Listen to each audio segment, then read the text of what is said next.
بسم اللہ الرحمن الرحیم۔ میرے پیارے بچوں، ایک تھی گلیری اور ایک تھا اس کا بچہ۔ بچے کا نام تھا گلو۔ گلو تھا تو بڑا شرارتی، مگر وہ ایسی شرارتیں نہیں کرتا تھا کہ جن سے کسی کو نقصان پہنچے، اور اگر کبھی کوئی ایسی شرارت کر بیٹھتا تو معافی ضرور مانگ لیتا تھا۔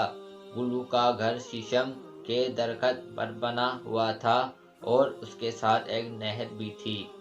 گاؤں سے شہر جانے والے بہت سے لوگ اس درخت کے نیچے آ کر رکتے، نہر کا ٹھنڈا پانی پیتے اور آگے چلے جاتے۔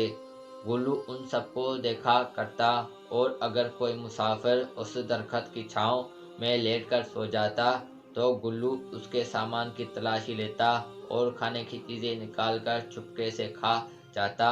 اگر پوری چیزیں نہ کھا سکتا تو چکھتا ضرور تھا۔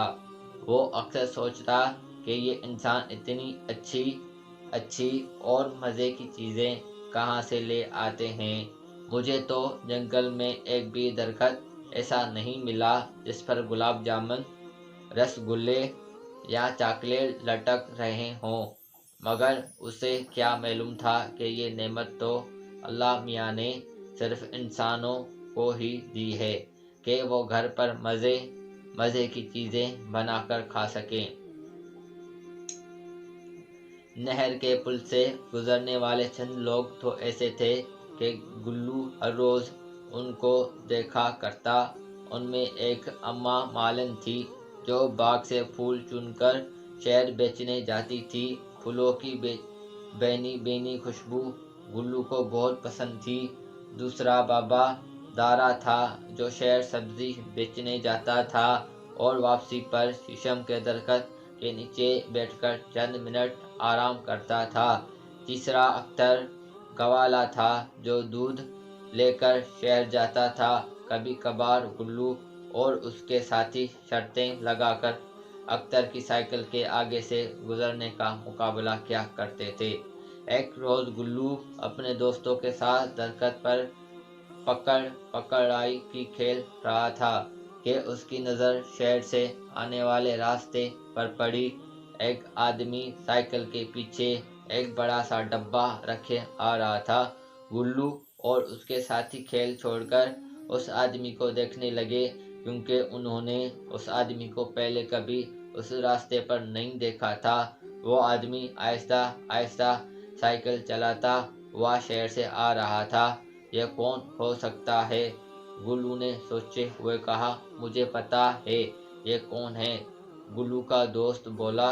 بتاؤ پھر، گلو نے کہا۔ یہ پھیری والا ہے اور شہر سے چیزیں بیچنے گاؤں آتا ہے، دوست نے بتایا۔ مگر تمہیں کیسے معلوم ہے؟ گلو نے پوچھا۔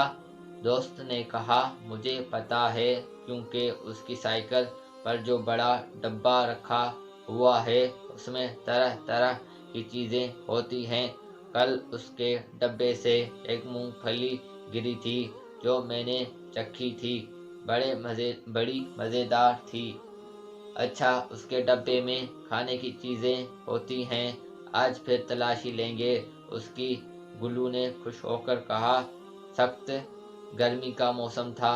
نہر پر پہنچ کر اس آدمی نے اپنی سائیکل شیشم کے درخت کے ساتھ کھڑی کر دی اور خود نہر پر پانی پینے چلا گیا۔ گلو تو پہلے ہی موقع کی تلاش میں تھا۔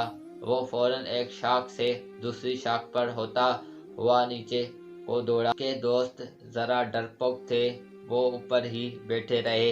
اچانک گلو کا پاؤں پھسلا اور وہ دھڑم سے نیچے گرا، مگر زمین پر گرنے سے بجائے وہ سائیکل والے ڈبے میں جا پڑا۔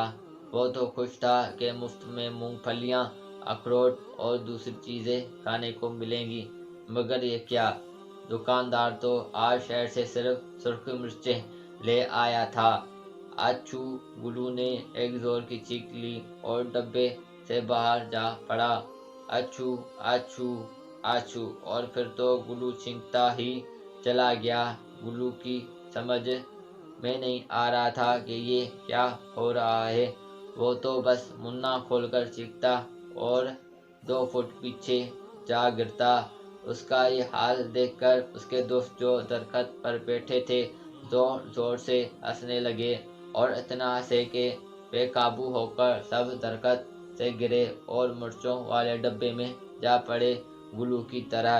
اب تو سڑک پر ہر طرف اچھو اچھو ہو رہی تھی، 7 گلہریاں سڑک پر چیختی پھر رہی تھی۔ پھیری والا جب پانی پی کر واپس آیا تو اتنی ساری گلہریوں کو چیختے دیکھ کر ہنسنے لگا۔ اسے گلہریوں کا یہ تماشا بہت دلچسپ لگا۔ ہنس ہنس کر اس کے پیٹ میں درد ہونے لگا۔ ہنستے ہنستے اچانک دکاندار کا پاؤں پھسلا اور وہ بھی مرچوں والے ڈبے سے جا ٹکرایا۔ اس کی ناک میں بھی مرچیں گھس گئی۔ اب پھیری والا بھی گلہریوں کے ساتھ چیخیں مار رہا تھا، اچھو اچھو اچھو۔ راستے پر بہت سے لوگ رک کر ان کا تماشا دیکھ رہے تھے۔ چیخوں کی آوازیں سن کر جنگل کے اور بھی بہت سے جانور درختوں سے نکل کر ان کا تماشا دیکھ رہے تھے اور ہنس رہے تھے۔ یوں لگ رہا تھا جیسے سڑک پر چیخوں کا مقابلہ ہو رہا ہے۔